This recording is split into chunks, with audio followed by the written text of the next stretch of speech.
I'm Rantasmo, and I'm Rantasmo.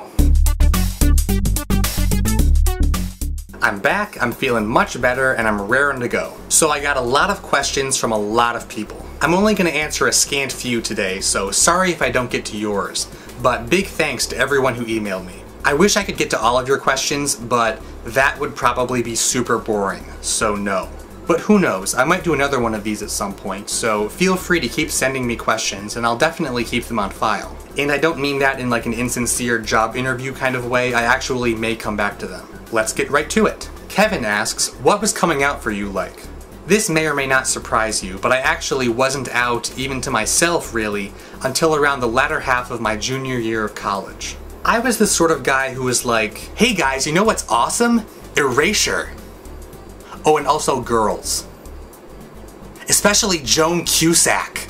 I'm lucky enough to have some really awesome friends and family, so far everyone's been pretty cool about it. I wish I had some sort of harrowing Degrassi story to tell, but fortunately real life's not always that interesting.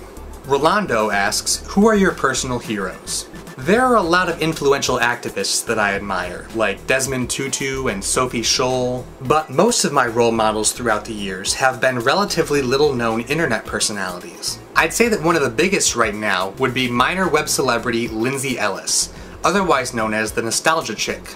If you haven't seen any of her videos yet, I strongly recommend looking her up. She's incredibly smart, incredibly funny, and one of my biggest inspirations for doing these videos in the first place. Other internet heroes, Jeff Rubin and Pat Castles of College Humor, webcomic authors like Josh Lesnick and Joey Como. As nerdy as I am, above all else, I consider myself to be a nerd of other nerds. What can I say, they're just my people. Sparky Young Upstart wonders, do the individual colors on the rainbow flag mean anything individually, or are they only important when they're all together and rainbow-rific? The rainbow flag was designed by a guy named Gilbert Baker, and although it's mostly a symbol of diversity and possibly a reference to the Wizard of Oz, Gilbert assigned a meaning to each of the individual colors: life, healing, sunlight, nature, harmony, and spirit. Colors in the flag which have mostly been discontinued include hot pink, which stands for sexuality, and turquoise, which stands for magic. No, really. Magic. It's worth noting that this was the 70s. Brent asks, what are your most and least favorite books, movies, TV shows? Tough one, and they change a lot. But at the moment, let's go with American Gods, Southland Tales, and Buffy the Vampire Slayer for my likes, and Twilight, Ginger Snaps 2, and Jersey Shore for my dislikes. David asks, what do you like most and least about yourself? I like my sense of humor and my ability to keep myself entertained. What I don't like is my tendency to obsess over my mistakes and my terrible sense of direction. Get in the car with me and I will get us lost within 5 minutes at most. Dan asks, what, if anything, needs less gay? I guess I'm gonna be that guy and say AIDS, violence, suicide, and discrimination. And maybe oil refineries? Seriously guys, you're trying way too hard.